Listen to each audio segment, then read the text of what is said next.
Hello. I was thinking, which is always a very dangerous thing, um, sometimes the best way to do a thing is to show a thing. Don't worry, I'm not going to do anything wild. But I thought we could have a little fun and give everyone a taste of how we like to do things over here on Patreon and how we like to get down. But of course, because of the YouTube overlords, we can't have our usual completely out of control fun. So we're going to have to rein it in, and we're going to read a terribly rated creepypasta. This one has 4.69. I love that 69 at the end. Out of 10 stars. And it's called Clickity, Clack.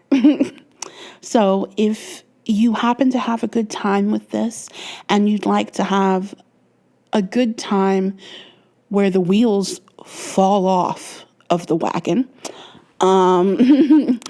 you can swing on by my Patreon and join us over there where we say and do things that are absolutely beyond the pale. And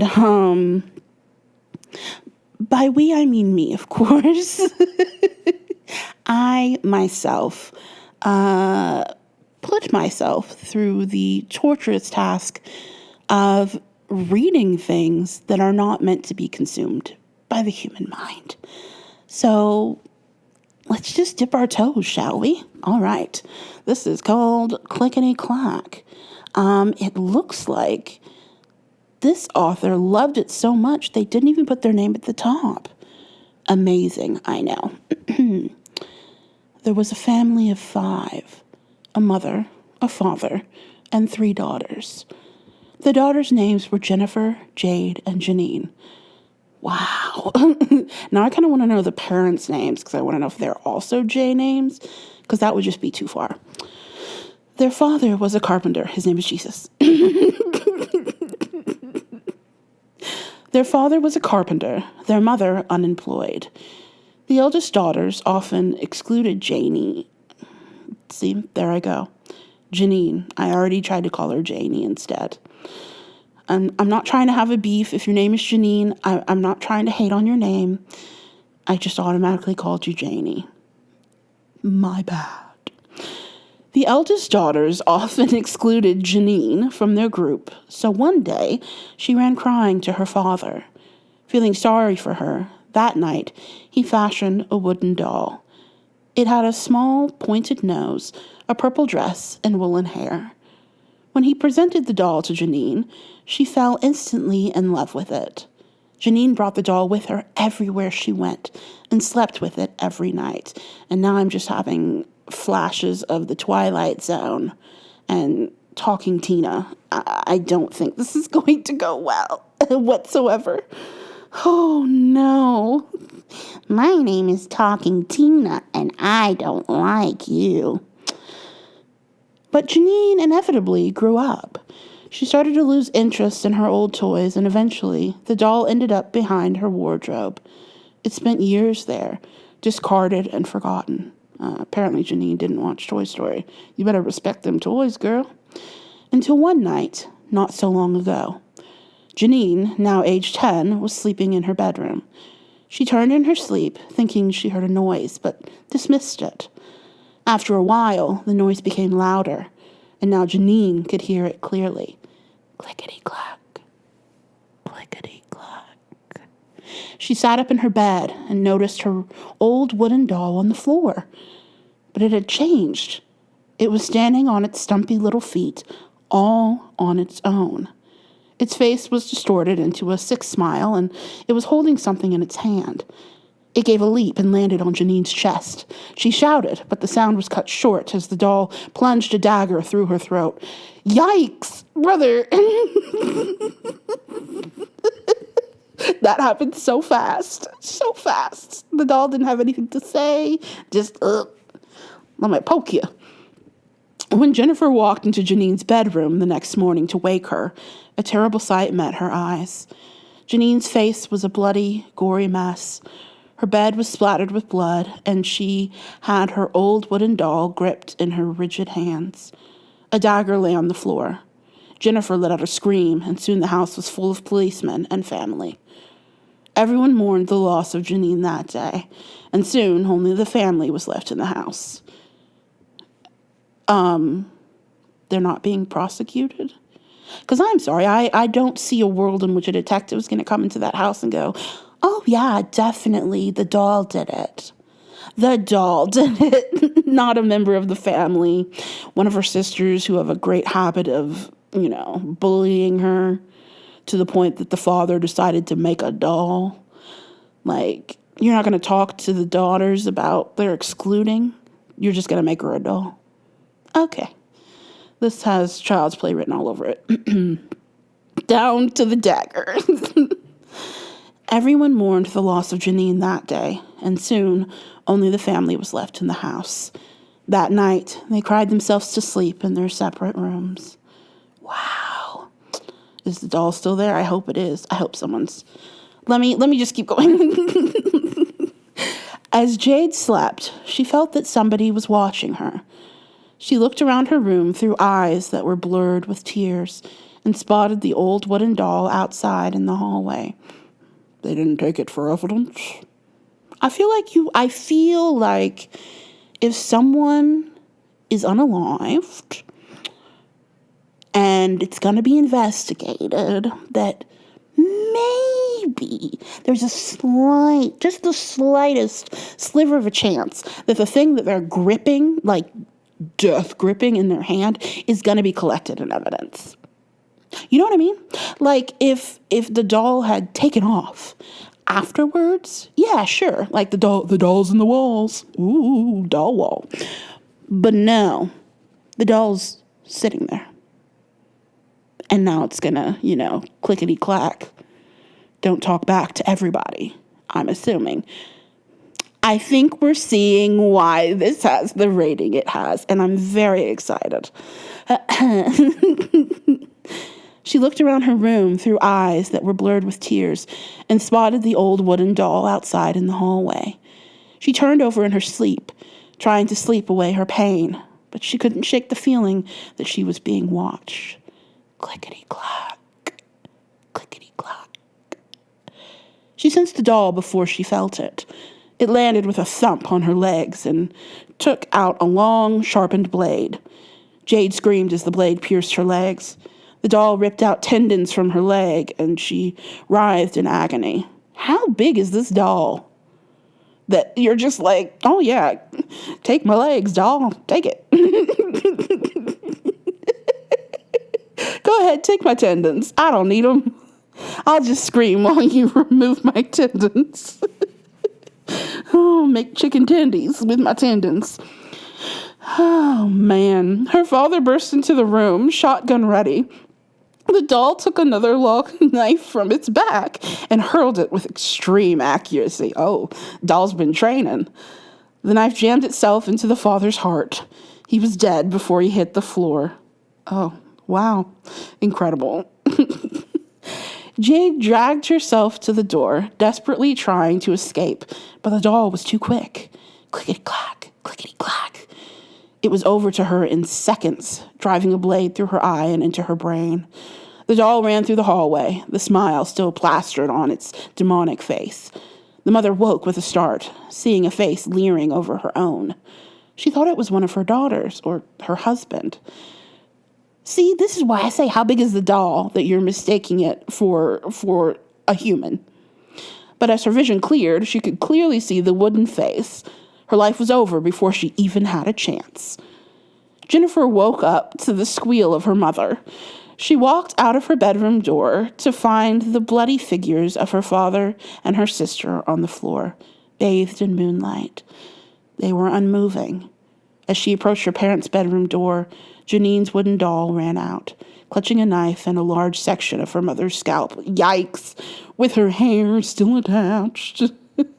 Dolly wants a wig. I'm so sorry. sorry. That was not necessary. Oh, man. Jennifer turned and ran with the rhythmic clickety-clack following in her wake. She flung open the door of the garage and headed to her father's workbench. She grabbed a saw, turned, and dived for the doll. The doll backed up in surprise, and Jennifer tried hacking off its head. This only infuriated the doll even further. It let out an inhuman scream of fury and lashed onto Jennifer's face. Wouldn't any scream the doll made naturally be inhuman because it's not human? I'm going to keep going. It pulled her eyeball out slowly and painfully. Please, no. Please, no. She screamed in protest, but to no avail. The doll cracked her skull open and tore out her brains. How big are the doll's hands? I need to see a detailed diagram of this doll. I need it. I need it in my life. I can't go on without knowing how big Clickity Clack is. The doll's name is now Clickity Clack because you didn't give it a name, so we're doing it. You got Bride of Chucky, you got Chucky, and you got Clickity Clack. What a trio. It hopped out just as her body fell, all life drained out of it. Oh, well, we have a leap forward, everyone. Years later, the gang of teenagers were hanging around the supposedly haunted house. They were taking turns chucking rocks at the windows. One of them went sailing through the window and landed with a clatter on the ground. The guy who threw it smirked and hopped into the house to retrieve the rock. While he was picking it up, he noticed a wooden doll lying on the ground. He stuffed it into his pocket and walked out again. This'll do my sister for a birthday present, he thought. So it's small enough to fit in his pocket. How? Like, are the tiny hands going up the nose and removing brain Egyptian style? I don't think so. That's not what you said. You said the cap of the skull went bye-bye. Like, in sync, bye-bye-bye, no more skull. How? Like, if it's small enough to go in a pocket, the hands aren't big enough to hold anything. And I'm sorry, but you're not taking me out with a miniature doll knife. That's embarrassing. Like, you're going to kill me with with a tiny Barbie one? Really? A Barbie knife? Barbie kitchen knife. Beautiful. That's the goal. That's it? No. Wow. Okay. I really thought there was going to be another paragraph. There isn't. I would definitely rate this lower than 4 stars. Clickety Clack has clickety betrayed us all. But there you are. There's your little toe dip in the water of the shenanigans that we get up to on Patreon. It's so much fun. I have the best time. And yeah, I hope you'll come over and say hello. At least come say hello. Swing by and take a little looky. Because it's just too much fun. And we're having so much fun, I can't keep it to myself anymore is the problem. The stories that we've found some real winners. Just things I don't think on my best day with my best access to devil's lettuce that I could think of. Like, the stories that people are coming up with are incredible. Incredibly bad. Like, let's not get it twisted. But so entertaining. And what do we need now more than anything, if not pure, unadulterated laughter at things that are completely nonsensical? That's my favorite thing. So, please continue to take care of yourselves. I hope you're doing well. And to my lovely patrons, thank you so much for everything you do, for being here with me. I adore each of you so much. You have been my small but mighty little army for a hot minute now. And I'm very, very thankful for that. It means a lot to me.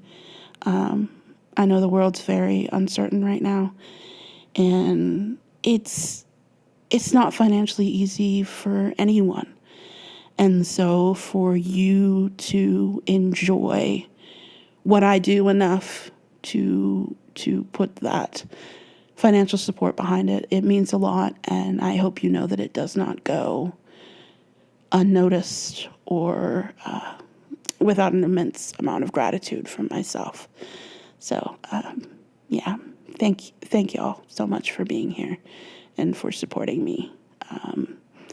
You've supported me through a lot over the past few years, a lot of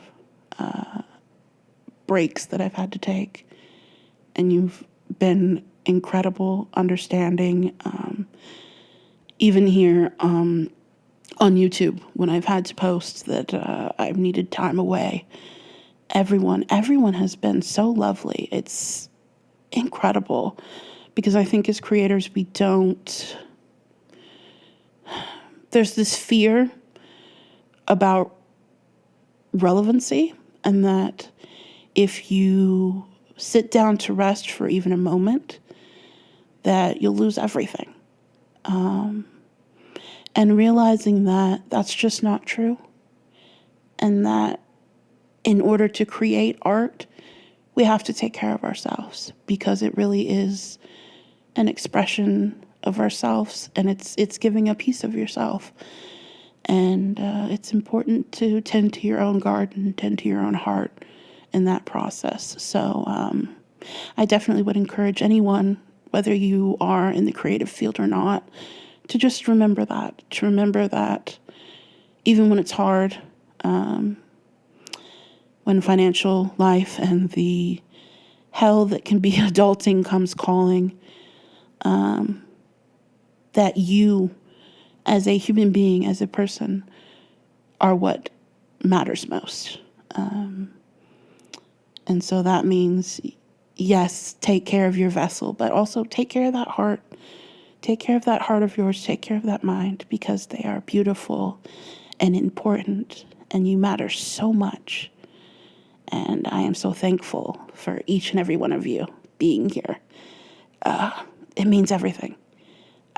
I wanted to start this channel for so long and was so afraid to do it. And I'm thankful that I did, because I've gotten to interact with so many of you, and you've all been incredibly sweet and kind and funny and just amazing. So I will leave it there. We don't need to cry and get emotional, but I do think about you all often, especially when I have to be away for long chunks of time. But I wanted to let you know that if one thing is consistent, it is my Patreon, even when my channel has to take breaks here on YouTube. Because life really is lifing all over my face. And so that's just the way that it's been. But every time I get to come back, I'm so thankful. And you are all so lovely every time I'm able to pop back in. So thank you so much for that. Please look after yourselves. Look after each other. And thank you for being here for Clickity Clack. That was horrible.